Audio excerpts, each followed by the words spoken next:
ආයිබෝන් cricket වලට ආදරය කරන ඔබ සියලුම දෙනාට පසුගිය දින නිමවටපත් වූ ආසියානු කුසලානයේදී ශ්‍රී ලංකා ක්‍රීඩකයින් දැක්වූ දක්ෂතා පදනම් කරගනිමින් නවතම ICC 2020 පන්දුයවන්නන්ගේ ශ්‍රේණිගත කිරීම මේ වන විට යවත් කාලීන වී තිබෙනවා. ඉතින් එහිදී පළමු ක්‍රීඩකයින් 10 දෙනා අතරට පැමිණීමට ශ්‍රී ලංකා දඟ පන්දුයවන ක්‍රීඩක වනිදු හසරංග සහ වේග පන්දුයවන ක්‍රීඩක නුවන් තුෂාර මේ වන විට සමත්ව තිබෙනවා.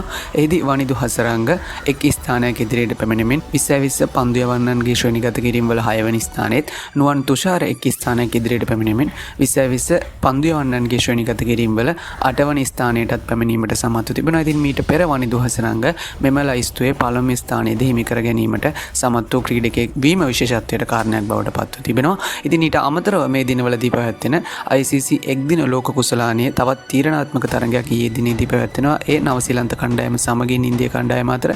ඉතින් මෙම තරගයට වර්ෂාව හේතුවෙන් පන්දුවාර කිහිපයක් අඩු කරමින් තමයි ක්‍රීඩා කිරීමට සිදුවන්නේ. එහිදී පන්දුවාර 49ක් තුලදී ඉන්දියා කණ්ඩායම ලකුණු 340ක් වාර්තා කරගන්නවා කඩලු 3කට. ඉතින් කෙසේ වෙතත් නැවතත් තරගයට වර්ෂාවෙන් බාධා එල්ලවීම හේතුවෙන් තරගයේ පන්දුවාර 44ක තරගයක් ලෙසින් පවත්වන්නට තමයි තරග තීරකවරුන් කටයුතු කරන්නේ. එහිදී නවසීලන්ත කාන්තා කණ්ඩායම කඩුල් 8ක් දැවිලා බාගන්නේ ලකුණු 271ක් පමණයි. ඒ අනුව ඩක්වට්සා ලුයිස් න්‍යායට අනුව ලකුණු 53ක සුපිරි ජයග්‍රහණයක් වාර්තා කර ගැනීමට ඉන්දියා කණ්ඩායම සමත් වීමත් සමගින් බොහෝ දුරට මෙවර කාන්තා ලෝක කුසලානයේ සුපිරි 4 දෙනාගේ වටයට ගමන් කරන අවසන් කණ්ඩායම බවට ඉන්දියා කණ්ඩායම පත්විය හැකි බවට බොහෝ මාධ්‍ය වාර්තා කොට තිබෙනවා.